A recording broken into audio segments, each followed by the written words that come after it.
We, as a society, take a lot of things in nature for granted. Most of us live a busy life in the city, giving little mind to what Mother Nature has provided us. To illustrate my point, let's start off with a hypothetical. Imagine you're a gardener and you've planted a tomato. This is quite the investment, tending to the plant's needs every day for 4 whole months.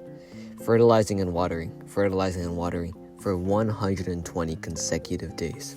Across the next 4 months, you occasionally see a big bird scaring away some other smaller birds next to your tomato plant. You can't see what's going on quite well due to a freak car accident 10 years ago affecting your vision. But you don't really mind them since your tomatoes are still growing at the end.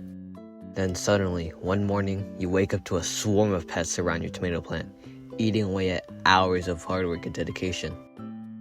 How do you respond? Maybe you'd buy a pesticide and in a fit of rage, empty the entire bottle on the swarm.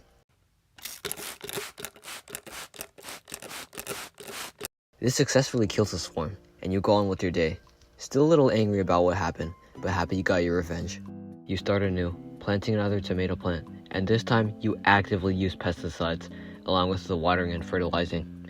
Another 4 months pass, and now you see little birds crowded around your plant. After quickly shooing them away, your tomato plant is damaged as before with the pests. Why did this happen? To a simple-minded farmer, this just seems like an unlucky coincidence. Before I answer this question, let me introduce you to the Sharp-Shinned hawk. Look at it. It's quite small for a hawk. In fact, it's the smallest hawk in all of North America. Fully grown Sharp-Shinned hawks usually have bluish-gray backs, while their children have a brownish back. They live in parts of the western and eastern US all year round, and New Jersey is notably one of them. However, they migrate to locations in Central and even Northern South America during the winter. Their habitats usually are dense coniferous forests, or sometimes even near suburban areas with bird feeders. They don't partake in bird feeder food, but they do eat those that do. The diet of the Sharp-Shinned hawk mostly consists of songbirds, which are usually found at bird feeders, rodents such as mice and rats, and other small animals like frogs and bats. Although they are decently high up in the food chain, being secondary or tertiary consumers, they are not the apex predators.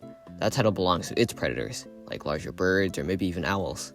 Smaller animals, like raccoons and squirrels, will sometimes even target the eggs of the Sharp-Shinned hawk.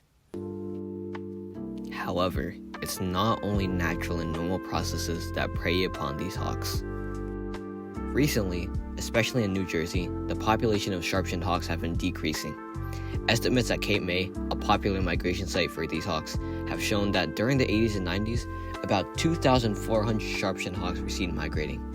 However, a recent count shows that only about 600 Sharp-Shinned hawks were seen migrating.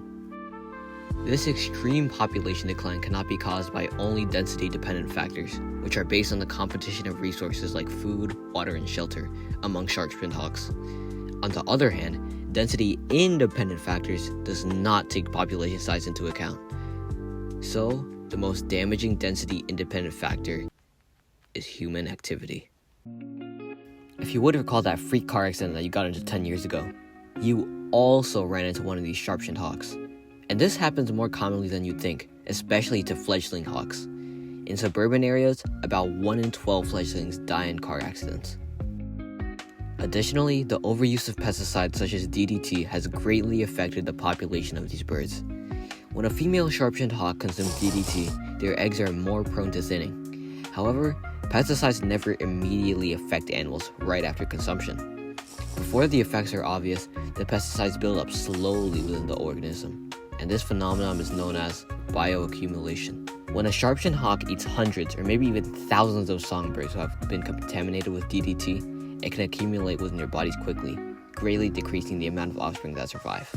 However, the most major cause of their population decline is due to habitat loss, as more and more forests get cut down and replaced with cities, buildings, anything. There are increasingly less habitats, not just for the Sharp-Shinned hawks, but for the rest of the ecosystem they are a part of, which includes their prey, their predators, the predators of the predators, the prey of the prey, everything. But why should we care? There are genuine reasons to keep the Sharp-Shinned hawk alive and thriving in New Jersey.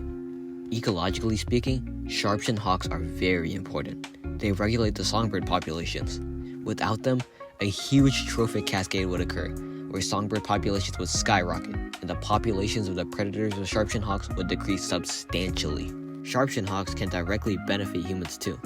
They allow more crops to be grown due to the fact that they prey on pests. Grocery prices on fruits and vegetables and anything else grown from plants would be raised even higher if these bird populations aren't at healthy levels, and not just because of a certain figurehead.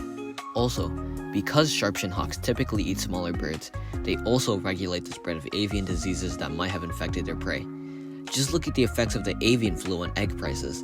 If the sharp-shinned hawks didn't exist, pillows, jackets, and everything else made with feathers would almost definitely go up in price. So please, let's keep the sharp-shinned hawk alive.